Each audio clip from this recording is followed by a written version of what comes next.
আপনাদেরকে স্ক্রিনে ভিডিওটা দেখাতে পারবো না, কেননা এখানে রিপোর্ট মারতে পারে। এই জন্য মোবাইল থেকে প্লে করে আমি দেখাবো। আপনারা দেখতে পারেন এবং শুনতে পারেন। সাউন্ড সিস্টেম প্রবলেম হলে আমাকে জানাবেন। আচ্ছা, চলে যাও। বিরাট প্রতিদিন বলেন, একটু কাগজ নিয়ে আসো তো, আমি একটু কিছু লিখে যাই। ওরে আল্লাহ, আমরা কি বলবো, যখন আমরা হাদিস পড়াই, হাদিস পড়াবার পরে দেখতে পাচ্ছি রাসূলুল্লাহ চাচ্ছেন, কাগজ চাচ্ছেন আমি একটু কিছু লিখে যাই। তোমা ওখানে পণ্ডিতরা শুরু করে দিয়েছে, আরে দূর, রাসূলুল্লাহ এখন অসুস্থ, ওখানে দরকার নাই।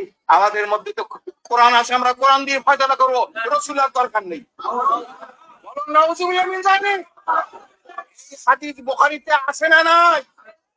হাদিস বুখারীতে আছে না নাই? যদি থেকে থাকে ওলামায়ে কেরাম কি জানেন, হাদিস পড়াইলো, ছাত্রদেরকে শোনালো, শোনাবার পরে ছাত্ররা যখন জিজ্ঞাসা করে, স্যার হুজুর কি হলো, কেমন কথা হলো, রাসূলুল্লাহ কাগজ চাইলে না সাহাবা এরা মাতবাড়ি শুরু করে দিল, এটা কেমন কথা? তখন হুজুরের মুখ খামোশ খামোশ। আচ্ছা, এতটুকু ভিডিও মূল অংশ আপনারা শুনেছেন যে আল্লাহ নবী আলাইহিস সালামের মৃত্যুর শয্যায় যখন ছিলেন, সেই সময় আল্লাহ নবী আলাইহিস সালাম তিনি সাহাবীদেরকে বললেন যে তোমরা একটা কাগজ নিয়ে আসো, যে কাগজে আমি তোমাদেরকে কিছু লিখে দিব। তো ওমর ইবনুল খাত্তাব রাদিয়াল্লাহু তাআলা সেই সময় তিনি বললেন যে কাগজের প্রয়োজন নেই, আল্লাহ নবী এখন অসুস্থ আছেন। অতএব আমাদের জন্য আল্লাহর কোরআন যেটা আছে, হাসবুনাল্লাহ, আমাদের জন্য এটা যথেষ্ট। তো এইটাকে সামনে রেখে শিয়া যারা আছে তারা বলতে যাচ্ছে, আরো এদের অভিযোগটা আরো বিস্তীর্ণ আছে, যদি সম্পূর্ণ উনি করেনি। মূলত এই হাদিসে কিরতাস নামে পরিচিত এটাকে নিয়ে তাদের মূল আর্গুমেন্ট বা দাবি হচ্ছে, দুই দিকটার দাবি আছে। একটা হচ্ছে আহলুল কোরআন, এখান থেকে তার দাবি করে দেখো ওমর বিন খাত্তাব আল্লাহ রাসূলের শেষ জমানাতে তিনি হাদিস আল্লাহ নবী যে লিখে দিবেন বলেছেন, কিন্তু ওমর বিন খাত্তাব বলছে আমাদের জন্য কোরআনই যথেষ্ট। অতএব এই তো বোঝা গেল কোরআনই মানতে হবে, হাদিস মানা যাবে না।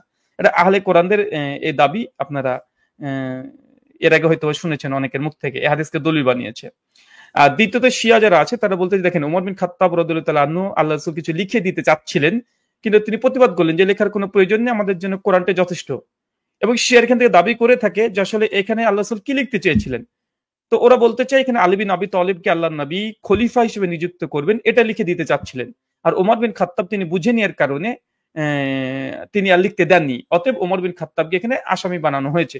এই হাদিস আলকে বিস্তীর্ণ আরো অভিযোগ, এর মধ্যে এটা হচ্ছে মূল অভিযোগ। এখানে একটা প্রশ্ন দেখেন, যখন আল্লাহ নবী মৃত্যুশয্যে আছেন, আহলে বায়তও আছে সেখানে।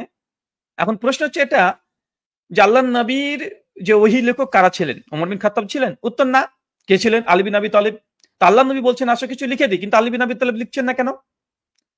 আহলে বায়তের অন্য সদস্যরা কেন লিখছেন না? তার মানে কি ওমর বিন খাত্তাবকে যে অভিযোগ করছেন, সেই অভিযোগগুলো কি আলী বিন আবি তালিবের উপর যায় না? হ্যাঁ, এটা আরো ডবল যায়। নাউজুবিল্লাহ মিন জালিক। জাস্ট আমি এটা জবাব দেওয়ার জন্য বলছি, আমার এটা আকীদা নয়। কারণ আলী বিন আবি তালিব হচ্ছে কাতবে ওহী, তিনি আল্লাহ নবীর ওহী লেখক, একদম লেখক। আল্লাহ নবী কিছু লিখে দিতে চাচ্ছেন, আলী বিন আবি তালিব লিখছেন না কেন? রাদিয়াল্লাহু তাআলা আনহু কেন লিখছেন না? তার মানে অভিযোগ যদি ওমর বিন খাত্তাবের প্রতি যদি আসে 1%, আলী বিন আবি তালিবের উপরে চলে যাবে 2%। নাউজুবিল্লাহ মিন জালিক। শিয়া রাফিজিরা কি তার মানে আলী বিন আবি তালিবের উপরে অভিযোগ করতে চাই? কেন ওমর বিন খাত্তাবের তো দায়িত্ব ছিল না? ওই লেখক হিসেবে তিনি ছিলেন না, আলী বিন আবি তালিব ছিলেন। চলুন এখানে একটা পয়েন্ট মনে রাখবেন যে আলী বিন আবি তালিব রাদিয়াল্লাহু তাআলা আনহুর ঘর ছিলেন একবার নবীর ঘরের সঙ্গে সঙ্গে পাশাপাশি। ওমর ইবনুল খাত্তাবের ঘর কোথায় ছিল? অনেকটা দূরে। সহিহ বুখারী 89 নম্বর হাদিসে স্পষ্ট পাওয়া যায়। তো আলী বিন আবি তালিব পরবর্তী সময় আল্লাহ নবীর কাছ থেকে গিয়ে লিখে নিতে পারতেন না? সম্মানিত শুধু এই সমস্ত কথার একটাই কথা, যে এই হাদিস দিয়ে ওমর বিন খাত্তাবকে কখনো অভিযোগ করা যায় না, কোনোভাবে যায় না।